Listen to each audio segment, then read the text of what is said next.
Hoje estamos aqui no Teatro Municipal de São Paulo, recebendo duas pessoas muito amigas que nós vamos conversar um pouco hoje sobre a Semana de Arte Moderna que aconteceu aqui nesse teatro. Para isso nós convidamos a professora Luciana Sacramento Moreno, professora da UNEB, que hoje cedeu um pouco do seu tempo para conversar um pouco conosco. Obrigada, Luciana, por ter vindo. Eu que agradeço de estar aqui, entre vocês, conversando sobre esse importante evento da cultura brasileira, que foi a Semana de Arte Moderna, e também de estar aqui entre dois grandes amigos, professores, colegas de profissão. E estamos também com o professor Rodrigo Lopes, professor Rodrigo Lopes também professor da UNEB, mas professor do MTEC, faz parte integrante aqui do Grupo de Ciências Humanas, professor de História. Tudo bom, Rodrigo? É isso aí, Jana. A gente vai bater um papo legal hoje sobre a Semana de Arte Moderna. Vamos falar sobre o contexto histórico da Semana de Arte Moderna. Então é isso. Professora Luciana, a gente vê esse movimento importantíssimo que é a Semana de Arte Moderna e a gente se questiona por que a Semana de Arte Moderna acontece em São Paulo, por que essa concentração em São Paulo, e ao mesmo tempo a gente pode começar a pensar o que estava acontecendo no Brasil, nas outras regiões do Brasil durante esse período. Porque todo o tempo a gente discute, a gente fala, teatro municipal, essa concentração entre artistas mineiros, artistas paulistas. O que você pensa sobre isso?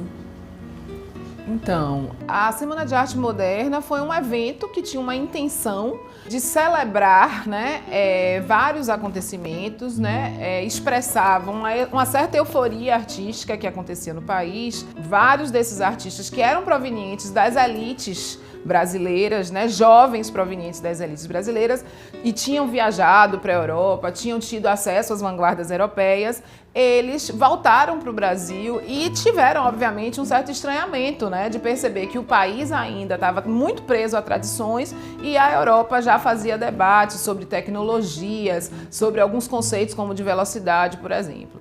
E nesse retorno eles querem fazer um grande evento em que trouxesse essa intenção de modernizar, de modernidade, e por isso eles vão dialogar com os grandes nomes da cidade à época, de São Paulo à época, para pedir apoio para esse movimento. Um dos primeiros é um empresário chamado Paulo Prado, é quem vai alugar o Teatro Municipal de São Paulo, que é o principal evento cultural das elites durante uma semana.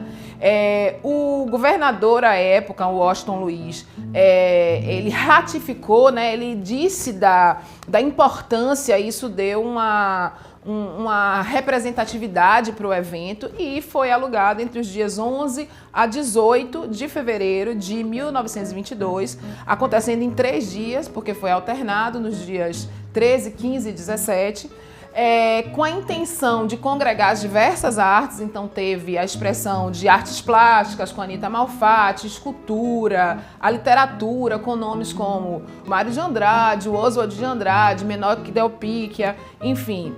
Tivemos também na música nomes muito importantes como o Heitor Villa-Lobos, e eu costumo dizer que a Semana de Arte Moderna ela tinha intenção moderna, mas ela não foi em si moderna. A gente pode perceber, por exemplo, a abertura foi feita por um dos escritores mais tradicionais à época, que era a Graça Aranha, e ele fez a conferência de abertura falando da importância da literatura, mas ele não tinha condições de se adentrar em tudo que os modernistas estavam propondo. Quem fez isso com mais eficácia foi o Oswald de Andrade, o Mário de Andrade, que traziam na semana toda essa informação de pensar a cultura brasileira, pensar a identidade brasileira, questionar até que ponto nós tínhamos sim que comemorar um século de independência, até que ponto nós éramos independentes, a gente tinha de fato deixado de ser colônia de países ditos de primeiro mundo. E também trazer o Brasil para a cena principal. A importância que a gente pensa dessa semana é que ela, não imaginem que todo mundo adorou, houve muitas vaias, houve muitas críticas. Depois, a crítica especializada escreveu muitos textos detonando essa semana, a exemplo de um famoso artigo do Monteiro Lobato. E só que esse burburinho fez com que a gente utilizasse aquele velho ditado: falem mal, mas falem de mim. Então falou-se muito críticas muito negativas, muito pesadas da Semana de Arte Moderna, só que também a gente diz, o movimento das artes é entre tradição e ruptura. Então, quando você quer romper com a tradição, que é o que os modernistas queriam, e você faz isso de forma violenta e radical, assusta como assustou, mas depois a ficha vai caindo, as pessoas vão dizendo, tem sentido falar uma língua brasileira, tem sentido em pensar que o povo brasileiro é além dessa origem portuguesa, né? Tem sentido pensar que a gente pode escrever sem aquelas amarras da forma que os parnasianistas querem. Eu quero falar do país, eu não quero ficar contando métrica, rima de poemas. Então, eu sempre digo que a Semana de Arte Moderna virou tradição para nós na literatura, nas artes em geral, e hoje o que a gente tem como cânone, o clássico literário, são esses homens e mulheres que estavam ali circulando e publicando e repensando esse Brasil. É isso, Luciana, maravilhosa a sua colocação. Vocês viram aí a reflexão dentro do olhar do artista, né, do artista literário, sobre esse movimento, né? Esse movimento que acontecia no Brasil, que acontecia também no mundo, né, Luciana? Sim. Se a gente pensar de modo geral, essa movimentação literária não era só no Brasil, já estava acontecendo em outras partes do mundo também. Só que a gente tem um historiador aqui ao nosso lado, que é o professor Rodrigo Lopes, e ele vai trazer um pouco para a gente o olhar, né, sob o ponto de vista do olhar do historiador. Como é que o historiador observa, vê essa Semana de Arte Moderna e qual era o contexto histórico em que tudo isso estava acontecendo, né, Rô? Então, gente, contextualizando historicamente, que a professora Luciana tão bem falou agora, né, a Semana de Arte Moderna, do ponto de vista da história, também é um momento, é um divisor de águas do século XX para a história do Brasil, né? Porque ela diz muito sobre o desenvolvimento do Brasil naquele início, porque a década de 20 ainda era início do século XX, né? E a gente ainda estava realmente muito apegado a um passado que, na construção de uma ideia de nação que também se iniciava naquele momento, era um passado retrógrado, era um passado que ligava as lembranças do que era a colonização portuguesa no Brasil. Então tudo aquilo tinha que ser colocado abaixo, né, de qualquer forma. Um exemplo disso foram as grandes reformas urbanas da década de 10, no Rio de Janeiro, em 1904, em Salvador, em 1912, que destruiu o que hoje para a gente é tão importante, que é o patrimônio histórico, né? Porque o patrimônio edificado conta uma história de um povo, de um lugar. E a partir dessa negação com esse passado, que nos lembrava uma tradição, um colonialismo, uma subserviência, o Brasil sustentava num governo que pretendia ser moderno, civilizatório, que é o governo republicano, ainda sustentava a mesma forma, a mesma mise-en-scène do século XIX.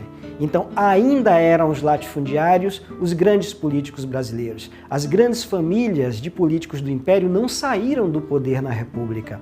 O café, que já era uma economia que sustentava o Brasil no século XIX, continuava sustentando no século XX. Então essa era a burguesia brasileira. Essa era a burguesia que, segundo os modernistas, tinha que se meter o estribo na barriga dela, né, para incomodar a burguesiazinha paulistana. E por que tanta referência a São Paulo? Bom, numa economia baseada no café, São Paulo era o principal estado produtor de café do Brasil. Então as maiores riquezas estavam em São Paulo. Essa burguesia era mais forte em São Paulo. E era São Paulo também que centralizava a política nacional. Uma política que já incomodava a população brasileira também há muito tempo, né? A gente tem vários incômodos que vêm à tona em vários momentos. Nós tivemos uma grande greve operária em São Paulo, em 1917, que já dizia o quanto os trabalhadores, influenciados inclusive pelo que acontecia na Europa com a Revolução Russa, estavam insatisfeitos com a situação do Brasil. Nós tínhamos a crítica à política do café com leite, que vinha tanto da sociedade civil quanto dos militares. O movimento tenentista, encabeçado pelos militares, também, né, se coloca contra aquela situação política, aquele contexto político, do revezamento de São Paulo e Minas Gerais e da política dos governadores, que era lastreado pela corrupção nos estados brasileiros. E aí agora os artistas. Então vocês vejam que representações pontuais e importantes da sociedade. Operários, militares, população civil e agora os artistas. Com a Semana de Arte Moderna também sacodem aquilo tudo e diz: vamos romper com esse tradicionalismo. O Brasil precisava ser novo como queria ser novo. né, essa nacionalidade brasileira que se constituía naquele momento e que esses modernistas serão responsáveis, inclusive, cooptados pelo governo de Getúlio Vargas em seguida, para serem ministros e secretários de Estado para formularem o que era este Brasil. Então, quando a professora Luciana diz para a gente assim, o movimento modernista foi conservador no momento em que ele aconteceu. Ele só vai ser moderno quando se pensa sobre ele com um distanciamento, né? Então, nas décadas seguintes é que vai se olhar para trás e vai dizer o que foi aquilo de verdade para o Brasil, né? E aí a gente vai ter, inclusive, polêmicas cercando isso, porque este movimento não foi bem entendido pela burguesia paulistana e não vai ser bem entendido pelas elites de outras regiões do Brasil, né, nesta formação da nacionalidade brasileira. Que encontro maravilhoso, viu, Rodrigo? Trazendo essa contribuição com o olhar do historiador sobre esse movimento tão artístico, né, tão forte dentro da nossa literatura. E aí, agora eu quero fazer uma provocação para os dois ao mesmo tempo, tá bom? Eu quero trazer a seguinte colocação. A gente está falando do tempo todo aqui de São Paulo, a professora Luciana já trouxe, né, essa contribuição trazendo por que esse movimento acontece em São Paulo. Já falamos aqui da política do café com leite, então a gente percebe tanto no aspecto literário quanto no aspecto artístico, a gente tem um foco realmente voltado para essa grande metrópole que é São Paulo. No entanto, o que eu gostaria de saber de vocês dois agora, o que está acontecendo no restante do Brasil, né? Se a gente está com esse olhar para São Paulo, Minas e Rio de Janeiro, o restante do Brasil não estava produzindo literatura? Não estava acontecendo nada na política de relevante durante esse período? Por que o foco lá em São Paulo, Luciana? Então, São Paulo, né, é onde está circulando o dinheiro, o poder econômico, o poder político, e as artes, elas estão muito relacionadas a essas questões. Como eu disse anteriormente, a primeira coisa que os artistas que queriam fazer a Semana de Arte Moderna fizeram foi conversar com o poder político e o poder econômico, né? Então, São Paulo, como estava nessa frente da urbanização e industrialização brasileira, ela vai ter uma presença muito grande. E aí a pergunta que se faz não é só o que estava fora de São Paulo. É bom marcar, tem uma foto emblemática, né, do final da Semana de Arte Moderna, em que a gente só vê homens e brancos, né? Ainda que haja um questionamento sobre um outro que eu posso falar daqui a pouco. Mas a Semana de Arte dentro da própria São Paulo era uma semana que privilegiava algumas vozes, que eram as vozes dessas elites intelectuais e econômicas, e essa presença muito grande de homens sudestinos, escolarizados, que tinham um poder econômico, em detrimento, de certa forma, de vozes mulheres. A gente conta 3, 4 mulheres entre eles naquele dia, como artistas sendo apresentadas. A gente conta a total ausência de pessoas negras, a total ausência de uma discussão sobre os pobres, por exemplo, a total ausência de pessoas LGBTs ou indígenas, por exemplo. Então, apesar do debate ali dentro ser um debate de pensar um Brasil inclusivo, um Brasil que rejeitasse a herança portuguesa, de certa forma, e tomasse as rédeas de sua própria identidade, de origem africana, de origem dos povos originários e também de origem dos povos europeus, a voz dominante ainda era a voz dos privilegiados, né? Que no caso viriam a ser os ricos, os homens e os brancos. Mas na própria São Paulo existia uma produção intensa artística entre as pessoas negras, entre as pessoas periféricas. A gente vai ter, a partir dos anos 50, a presença de Maria Carolina de Jesus, já publicando antes da publicação, né, do seu romance famoso, que foi O Quarto de Despejo. Ela faz publicações em jornais de poemas. A gente vai ter mulheres artistas. A gente vai ter uma que ela tá na Semana de Arte Moderna, mas elas sempre estão assim à margem, né? Como Pagu, que ela é uma jornalista, militante política, depois tem um relacionamento com Oswald, mas ela não está nunca na frente desse lugar. Então, um questionamento que a gente precisa fazer é o que estava às margens na própria São Paulo. E quando a gente pensa no Brasil, por exemplo, uma coisa que a gente diz no caso da Bahia é que o modernismo baiano é dos anos 50. ou seja, quase 30 anos depois da Semana de 22. Isso tem a ver com esse contexto histórico que o professor Rodrigo vai falar. Quer dizer, a Bahia e o Nordeste, né, elas estão ausentes dessa cena porque elas também estão ausentes desse contexto de urbanização e de industrialização. Porque elas também estão ausentes, de certa forma, de um domínio político e econômico na cena. Então, a gente diz que essa ideia modernista ela só vai acontecer em outros estados brasileiros, né, com exceção do Rio e São Paulo, que vão estar à frente disso, só vai acontecer a partir dos anos 50 para frente. E em alguns estados nem essa estética vai ser tão predominante, porque aí eu vou fazer só 2 parênteses assim, né, que são muito pontuais. A gente tem o Gilberto Freire, que é bem próximo ali ao movimento modernista, dentro do movimento modernista, lá no Recife, né, escrevendo Casa Grande Senzala, defendendo a miscigenação, escrevendo um manifesto regionalista. Vejam que fora de São Paulo, a visão de modernidade que o Gilberto Freire está se comprometendo é regionalista, é de dizer assim, olha, a gente quer um Brasil brasileiro, a gente quer um Brasil com a cara do Brasil, mas o que é ser o Brasil com a cara do Brasil? É ser um Brasil regional, é valorizar os mucambos, né? É valorizar a estética, a vida, o comportamento da tradição que está aqui no Nordeste.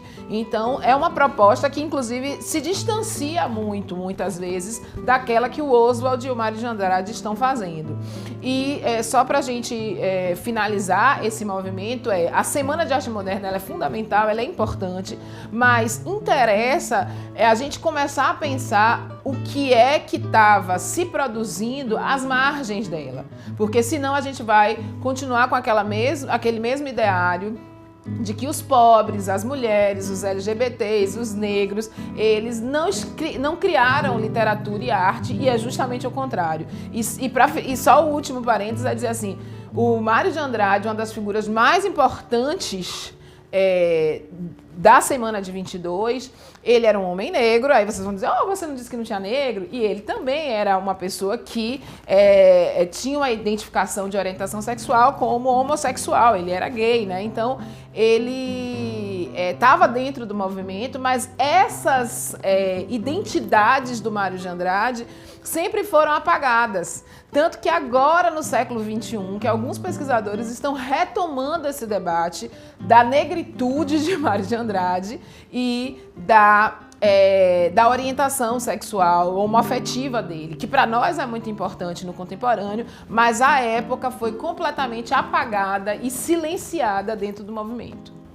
Ah, Luciana, que maravilha, né? Então a gente já percebeu aí que no campo da literatura, por que a gente não vê uma presença tão forte aí na Semana de Arte Moderna de outros estados do Brasil, mas no campo político e no campo social, Rodrigo, o que é que está acontecendo? Que olhar você traz para a gente aí como historiador dessa ausência, né, durante a Semana de Arte Moderna de representações de outros estados, né, de produções de outros estados? Então, Luciana falou de uma coisa importantíssima, que é o que acontece aqui no Nordeste. Acho que o Nordeste é um ponto fora da curva disso tudo aí, né? Porque apesar do Gilberto Freire estar trabalhando uma identidade regional aqui no Nordeste, isso também sofre muitas críticas aqui.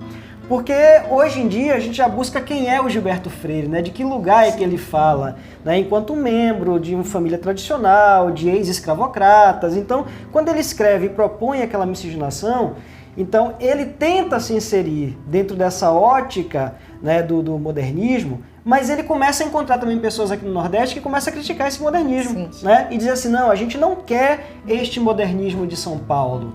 Porque o que caracteriza o nordestino? Aí eu vou me lembrar do Val Muniz de Albuquerque, que escreveu A Invenção do Nordeste, né? Em que diz assim, o Nordeste é um conceito criado nessa época, Lu, que você falou, nas décadas de 40, de 50, por essas elites nordestinas, que eram as pessoas esclarecidas do Nordeste, né? Inclusive o próprio Gilberto Freire. Então ele vai ter que mediar um pouco essa relação conflituosa, e o Nordeste é aquele lugar que remete à tradição, àquele passado que São Paulo quer negar, que o modernismo e o progresso quer negar, né? E o nordestino é aquele homem severo, agressivo, onde o Nordeste é o lugar em que até a mulher é a Paraíba mulher macho, né? Então, se cria um pouco isso, porque na cabeça dos nordestinos, das elites nordestinas, São Paulo estava tomando para si todo o protagonismo do Brasil como formador da identidade nacional.